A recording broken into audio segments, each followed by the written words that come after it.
The tapestry of fate upon which the life of Heracles was woven begins not with the hero's first cry, but in the quiet, determined halls of mortal virtue and the scheming, cloud-shrouded peaks of divine ambition. To understand the profound irony and tragedy that would define the greatest of Greek heroes, one must first understand the circumstances of his conception, a story of impeccable mortal integrity, unparalleled divine trickery, and the relentless, shaping fury of a goddess scorned. Our narrative finds its human heart in Alcmene, a princess of Mycenae, granddaughter of the legendary Perseus, and a woman whose reputation shone like polished bronze in the sun. In an age of heroes and monsters, her fame rested not solely on her radiant beauty, which was said to rival that of the goddesses themselves, but on something rarer, an unassailable character. She was wise, principled, and steadfast, a pillar of fidelity in a world where the gods often upended mortal vows. Her husband was the noble Amphitryon, a mighty warrior and leader of the Theban army, who loved her deeply and respected her strength. Their marriage was one of partnership and profound respect, a union that seemed blessed, yet a shadow of grief lay upon it. Alcmene's brothers had been treacherously slain, and Amphitryon had sworn a sacred oath to avenge them. Until that blood debt was settled and his oath fulfilled, Alcmene, in a vow that demonstrated her own fierce sense of honor, declared she would not welcome him into her marital bed. Her love was bound by duty, and her virtue was an active, choosing kind, not a passive state. It was this very integrity that captivated the king of the gods. Zeus, from his throne on Mount Olympus, observed Alcmene and found in her a combination of allure and moral fortitude that distinguished her from the many mortal women he had pursued. Furthermore, a potent prophecy had reached his ears. The next descendant of Perseus to be born would inherit the rule of the powerful kingdom of Mycenae. Zeus, ever the strategist, perpetually seeking to elevate his divine children to positions of influence in the mortal world, saw a perfect opportunity. He would father this prophesied heir with the most exemplary of Perseus's line. The child would be a king among men, a glorious extension of Zeus's own power. But he faced two formidable obstacles: Alcmene's unwavering fidelity to Amphitryon and the certain, wrathful opposition of his wife, Hera, the goddess of marriage, for whom such an infidelity would be a personal and professional affront. Thus, a plan of breathtaking audacity was forged. Zeus, the master of disguise, chose not the form of an eagle or a shower of gold, but a far more intimate and deceptive guise, that of Amphitryon himself. He bided his time, watching the progress of Amphitryon's campaign. On the very day the mortal general achieved a crushing victory, fulfilling his oath of vengeance, Zeus acted.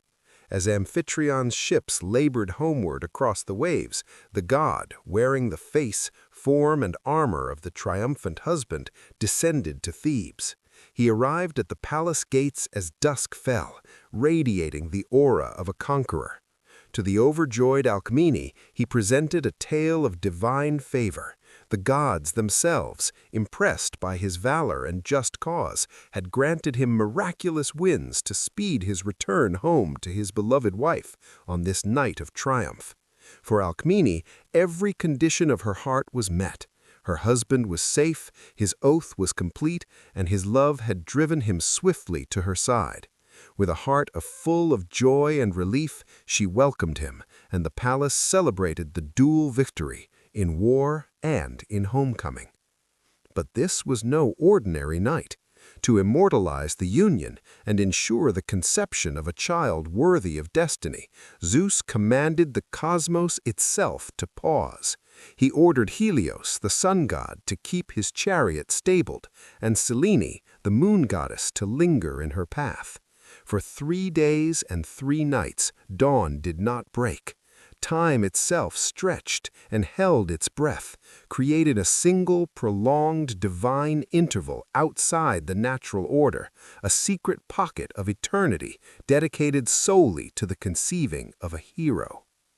The true Amphitryon, however, arrived home the following morning, or what should have been morning, to a world still cloaked in an unnatural twilight.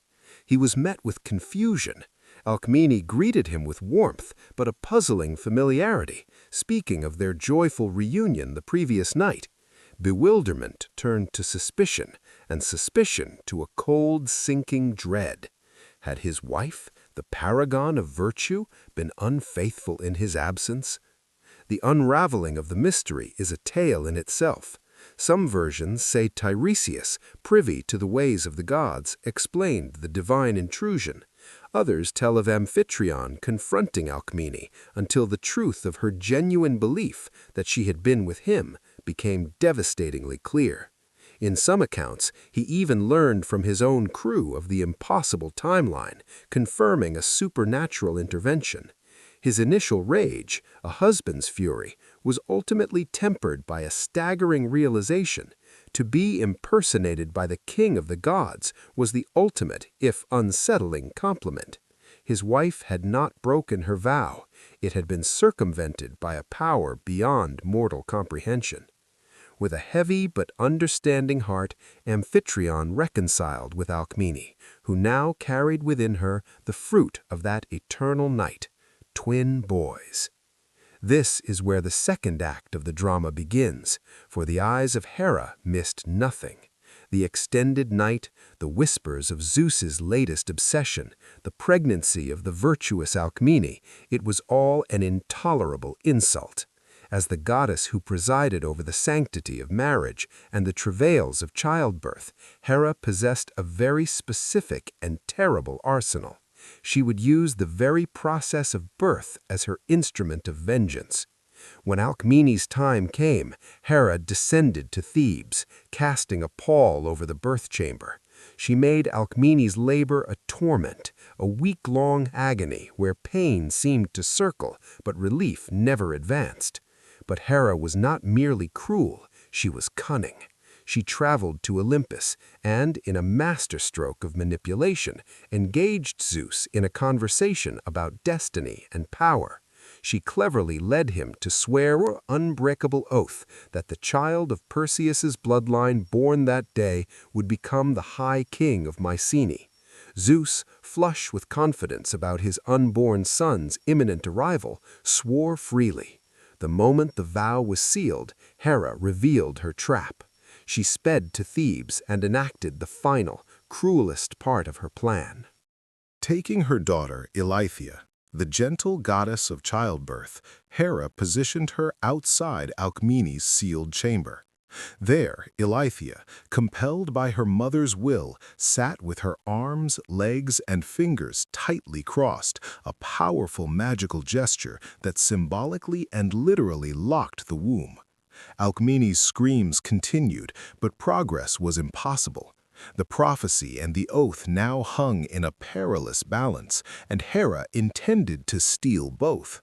Salvation, as often happens in myth, came from an unexpected and humble source, Alcmene's loyal and quick-witted servant Galanthus. Watching the strange, silent goddess sitting in her twisted posture, Galanthus pieced together the truth. A bold plan formed in her mind. She rushed from the room with a face of pure delight and exclaimed to Eileithyia, "Great news! Praise the gods! My mistress Alcmene has been delivered. Her child is born and she is at peace." The ruse was perfect. Eileithyia, shocked that her magic had somehow failed, jumped up in reflex, uncrossing her limbs. The instant the magical bindings were released, from within the chamber came the powerful, healthy cries of not one, but two newborn sons. Alcmene had given birth to Heracles, the son of Zeus, and Iphicles, the son of Amphitryon.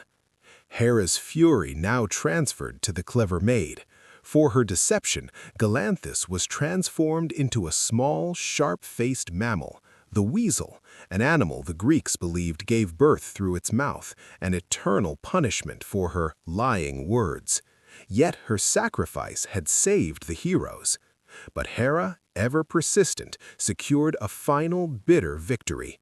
While Heracles now breathed in the world, Hera's manipulation of the oath's timeline had been flawless. She hastened the birth of another Perseid descendant, a grandson named Eurystheus, who was born that very day, hours before Heracles.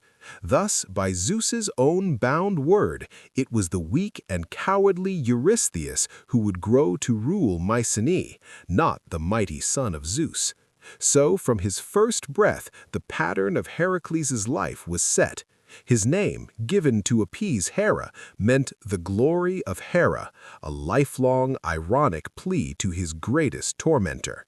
He possessed godlike strength from his father, but his path was paved with suffering orchestrated by his stepmother. The famous 12 labors, those impossible feats of cleansing and conquest, were not a king's glorious quests, but a penance imposed by King Eurystheus, the man who owed his throne to Hera's hatred. Thus, the story of his conception and birth is the essential prologue to all that follows, a story of divine love that was really a divine theft, of mortal virtue rewarded with unimaginable pain, and of a hero whose very existence was a paradox, born to rule, yet destined to serve, blessed by the king of the gods, yet forever hounded by the queen of heaven. His life would be a battle against the very conditions of his origin, a struggle to forge his own glory from the twisted threads the fates had given him.